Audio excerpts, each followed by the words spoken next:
Et let's go, c'est parti. Bonjour, j'espère que vous allez bien. Bienvenue dans cette nouvelle vidéo. Donc let's go pour le sujet de cette vidéo qui est rééquilibrage alimentaire vs régime let's go.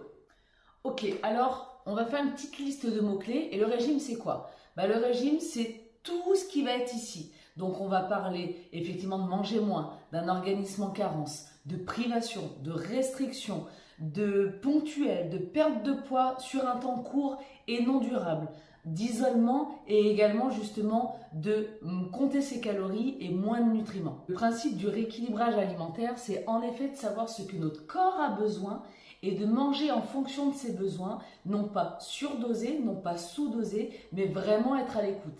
Là, c'est vraiment un point clé au niveau de la différence entre régime et rééquilibre, c'est qu'on ne met pas le corps en restriction, mais on est à l'écoute de son corps, de ses besoins, avec des nouvelles habitudes qu'on va pouvoir implémenter au fur et à mesure et s'y tenir à vie et non pas créer quelque chose de ponctuel. Retenez ceci, si le surpoids est la conséquence de la malbouffe, alors manger mieux et rééquilibrer son alimentation pourrait être une des solutions pour ne pas grossir, voire même maigrir. Alors pour terminer là-dessus, mon dernier conseil, c'est pas d'aliments interdits. Faites-vous plaisir, mais raisonnablement et intelligemment. Ne mangez pas plus, mais vraiment mangez mieux. Orientez-vous sur la qualité de vos aliments, pas industriels, mais bruts. Apprenez à cuisiner, ça prend pas plus de temps que ça. Et si vous voulez vous faire des off en plein milieu de semaine, faites-vous un petit repas écart. Ça ne sera pas gênant parce que si vous attendez toute la semaine pour pouvoir le faire, il se peut que ça soit assez catastrophique le week-end où vous allez manger de manière plus conséquente.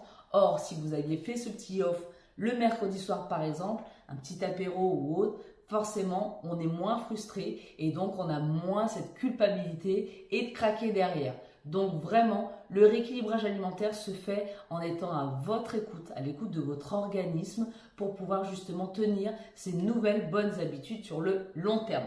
Let's go la team, mettez tout ceci en application et on check les résultats à la fin du mois tous ensemble. Ciao!